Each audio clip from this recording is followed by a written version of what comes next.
Very welcome to all of you. तो finally आज के वीडियो से हम चालू कर रहे हैं हमारी प्लेलिस्ट को, जिसका नाम है how to map, that is how to make your project. So आज के वीडियो में हम देखने वाले हैं कि how to choose a project topic for your final year project, और इतना ही नहीं बल्कि प्रोजेक्ट पैनल के सामने उसको कैसे प्रेजेंट करें और अपना जो टॉपिक है वो कैसे अप्रूव करवा के ले। और इसी वीडियो में हम ये भी देखने वाले हैं कि जो भी प्रॉब्लम्स हमारे सामने आता है while choosing and getting approval on the project topic, जैसे कि पैनल अपना टॉपिक रिजेक्ट कर देता है वगैरह वगैरह, तो उन सभी विषयों के ऊपर, सभी मुद्दों के ऊपर आज की वीडियो में हम बात करने वाले हैं। तो इस प्लेलिस्ट को फॉलो करने के लिए और आपके कुछ हज़ार बचा के, मतलब प्रोजेक्ट खरीदना अवॉइड करके खुद का प्रोजेक्ट खुद बनाना सीखने के लिए चैनल को सब्सक्राइब करना ना भूलें। Now let's begin. चलो सबसे पहले तो मैं आपको फॉर्मूला बता देता हूँ कि खुद का प्रोजेक्ट का टॉपिक कैसे चुनने का। खुद के किसी जनरली कैसे होता है कि जब ये प्रोजेक्ट का वगैरह सब झंझट चालू होता है तब हम गूगल पे जाते हैं, सर्च करते हैं कि project topics for final year IT और topics for final year IT projects, और हमारे पास जो हमें सामने जो लिंक्स मिल जाती है उसमें से पहली दूसरी लिंक हम ओपन करते हैं। वहाँ पे जो हमें उन टॉपिक्स की लिस्ट में से जो ज़्यादा से ज़्यादा कॉम्प्लेक्स टॉपिक लगे वो टॉपिक्स हम चूज़ करते हैं और वही हमारे पैनल के सामने जाके प्रेजेंट कराते हैं। लेकिन हमें ये नहीं पता होता कि पिछले साल के स्टूडेंट्स ने भी यही सेम चीज़ की है जो हम अभी दोहरा रहे हैं।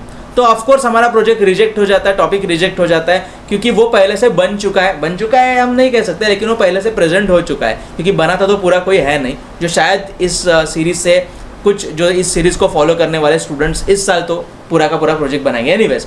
सो the simple formula to choose your own idea, to choose your own project idea is कि पहले तो आपके ज़िंदगी में या फिर आपके दोस्तों की या फिर फैमिली मेम्बर्स की ज़िंदगी में ऐसी कौन सी चीज़ है जो वो कर रहे हैं और वो करते वक्त उन्हें कोई कॉम्प्लेक्सिटी महसूस हो रही है, उन्हें बहुत सी दिक्कतें आ रही है, जो दिक्कतें आप यूजिंग टेक्नोलॉजी सॉल्व कर सकते हो, यूजिंग टेक्नोलॉजी सिंप्लीफाई कर सकते हो। Let me give an example. पहली बात तो ये कि यूजिंग टेक्नोलॉजी हम कोई भी प्रोसेस, कोई भी सिस्टम को इन्वेंट नहीं करते। यूजिंग टेक्नोलॉजी हम सिर्फ एग्जिस्टिंग सिस्टम को ज़्यादा सिंप्लीफाई करते हैं और उसे ज़्यादा एफिशिएंट बनाते हैं। जब टेलीफोन का इन्वेंशन नहीं हुआ था तो लोग क्या कम्युनिकेट नहीं कर रहे थे क्या? Of course there was a communication, लेकिन कम्युनिकेशन के जो तरीके थे वो अलग थे, जिसमें शायद वक्त ज़्यादा लगता था या फिर एक बंदे को उठ के दूसरी जगह पे जाके मैसेज पहुंचाना पड़ता था। टेलीफोन के इन्वेंशन ने कम्युनिकेशन को इन्वेंट नहीं किया। एग्जिस्टिंग कम्युनिकेशन तो चालू ही था, लेकिन कम्युनिकेशन की प्रोसेस को टेलीफोन के इन्वेंशन ने सिर्फ आसान बनाया, ज़्यादा एफिशिएंट बनाया। सो यूजिंग टेक्नोलॉजी हम कोई भी चीज़ अभी नई इन्वेंट नहीं करेंगे, कोई प्रोसेस हम नई इन्वेंट नहीं करेंगे, हम एग्जिस्टिंग प्रोसेस को, एग्जिस्टिंग चीज़ को हम ज़्यादा एफिशिएंट, ज़्यादा सिंप्लीफाई करके बनाएंगे। अभी इस throughout this whole series हम जो प्रोजेक्ट लेके बनाने को सीखने वाले हैं उसी का एग्जाम्पल लेते हैं कि वो प्रोजेक्ट का आइडिया मेरे दिमाग में आया क्यों। अभी होता यह है कि मुझे पैसे मिलते हैं, मैं जो काम करता हूँ उसके अगेंस्ट, और वो एंड ऑफ द मंथ वो खर्च हो जाता है सपोज। तो मुझे ये नहीं पता होता कि अरे अभी तो इतने पैसे हमारे हाथ में आए थे, अभी खर्च कैसे हो गए। लेकिन सबकॉन्शियसली हम कहीं पे जाके वड़ा पाव खाते हैं, हर रोज़ हर हफ्ते गाड़ी में पेट्रोल डलवाना पड़ता है, बहुत से एक्सपेंसेस हम ऐसे करते हैं जो कॉशियसली करते हैं और बहुत से एक्सपेंसेस हम सबकॉन्शियसली करते हैं। कहीं पे जाके चाय सुट्टा मार लिया, वड़ा पाव खा लिया, ऐसे एक्सपेंस तो हमारे कई ज़्यादा हो जाते हैं। वन टाइम उसका कॉस्ट छोटा रहने के कारण हमें वो पता नहीं चलता, लेकिन बहुत देर तक वो करते रहने के कारण हमें एंड में पता चल गया अरे मैंने सिगरेट फूकने में इतना पैसा गंवा दिया।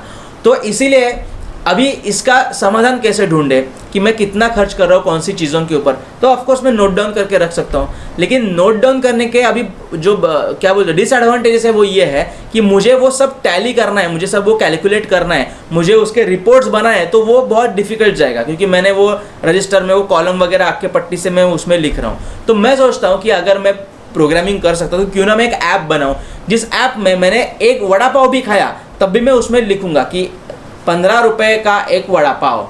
किसी मैंने होमलेस पर्सन को अगर 10 रुपये भी दिए तो भी मैं वो उस ऐप के अंदर एंट्री करूँगा। इससे होगा क्या कि मंथ एंड में मुझे मेरा ब्रेन यूज़ ना करते हुए भी, मतलब मेरा वक्त ज़ाया ना करते हुए भी मुझे उसका पूरा अकाउंट मिलेगा, पूरे इनसाइट्स मिलेंगे कि मैं खाने के ऊपर कितना खर्चा कर रहा हूँ, मैं मेरी गर्लफ्रेंड के ऊपर कितना खर्चा कर रहा हूँ, मैं पेट्रोल के ऊपर कितना खर्चा कर रहा हूँ एंड सो ऑन।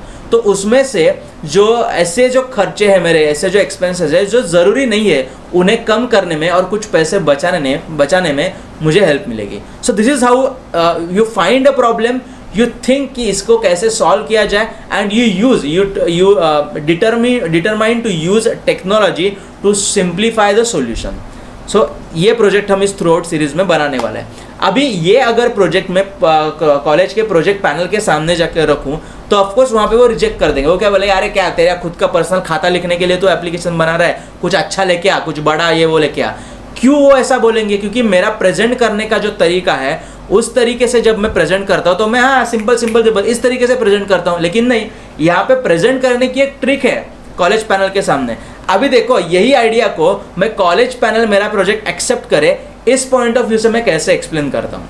मैं उन्हें बोलता हूँ कि मेरे जो डेली एक्सपेंसेस है वो मुझे उसका जो अकाउंट है वो पूरा रखने के लिए मैं एक ऐप बनाने वाला हूँ और उसमें ये सब चीज़ें होंगी कि मैं कौन सी कैटेगरी के ऊपर कौन से कितने रुपए कब खर्च कर रहा हूँ, ये सब मुझे रिकॉर्ड मिलेगा। और जब चाहे तब मैं डेट रेंज सिलेक्ट करके वो ग्राफ पाई चार्ट के फॉर्मेट में मुझे दिखाई देगा कि मैं कितना % मेरा खर्चा कौन सी चीज़ के ऊपर कर रहा हूँ, जिससे मुझे ऑफकोर्स मेरे जो अननेसेसरी खर्चे अननेसेसरी एक्सपेंस है वो रिड्यूस करने में हेल्प मिलेगी।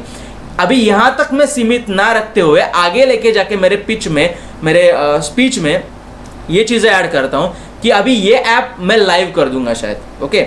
और ये ऐप लाइव करने के बाद या फिर लाइव ना करते हुए मैं कई कुछ दोस्तों को मैं सपोज ये यूज़ करने को दूंगा, तो सिर्फ मैं अकेला नहीं ना यूज़ करूंगा, मेरे बहुत से दोस्त यूज़ करेंगे। और वो दोस्त मेरे ऑफकोर्स जो लोकल मेरी जो टेरिटरी है, सपोज मैं पनवेल में रहता हूँ तो पनवेल के ही मेरे दोस्त रहेंगे। सपोज पनवेल के मैंने 20 दोस्तों को ये ऐप इस्तेमाल करने को दिया और वो ट्रैक रख रहा है खुद का, तो मुझे 5-6 महीने के बाद ये पूरा रिकॉर्ड मिल रहा है कि पर्टिकुलर एज ग्रुप के बच्चे या फिर पर्टिकुलर एज ग्रुप के यंगस्टर्स या फिर पर्टिकुलर एज ग्रुप के अडल्ट्स कौन सी चीज़ के ऊपर कितना खर्चा कर रहे हैं। और बिजनेस एनालिसिस जब हमें मिलता है, बिजनेस इनसाइट्स जब मिलता है कि कौन से प्रोडक्ट के वो ऑफकोर्स प्रोडक्ट डालेंगे, वो जब कैटेगरी सिलेक्ट करेंगे फूड, तो फूड रिलेटेड मतलब कहाँ खाया तूने लोकल वड़ा पाव सेंटर में वड़ा पाव खाया या फिर मैकडोनल्ड में जाके बर्गर खाया, ये तो बता।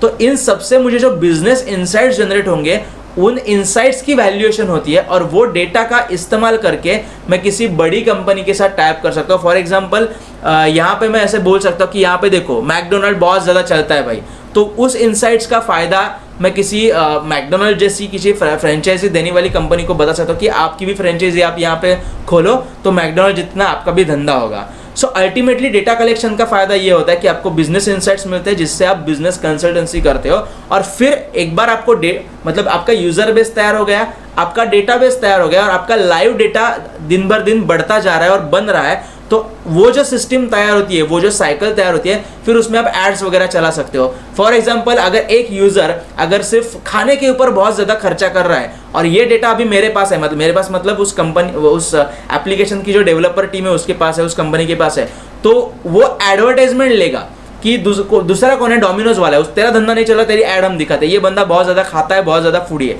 तो बीच में ही हम उसको एक ऐड दिखा देंगे, तो ऐड के जरिए मेरी कंपनी पैसा भी कमा सकेगी।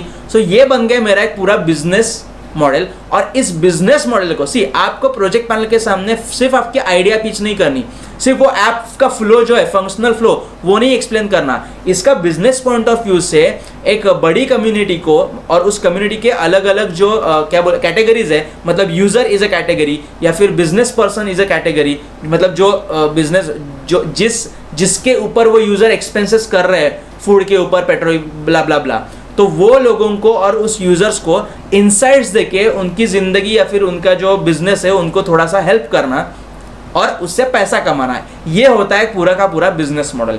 ये अगर बिजनेस मॉडल आपने आपके प्रोजेक्ट पैनल के सामने रखा तो आपका व्हाट्सअप जैसा चिंदी से चिंदी आइडिया भी व्हाट्सअप बिजनेस तक आप अगर लेके जाओगे उस आइडिया को, तो आपका सिलेक्ट होगा ही। आप उस आइडिया को सिलेक्ट होने से कोई नहीं बचा सकता। बाप रे, इधर गड़गड़ रहा है। Anyways, so that's it for today.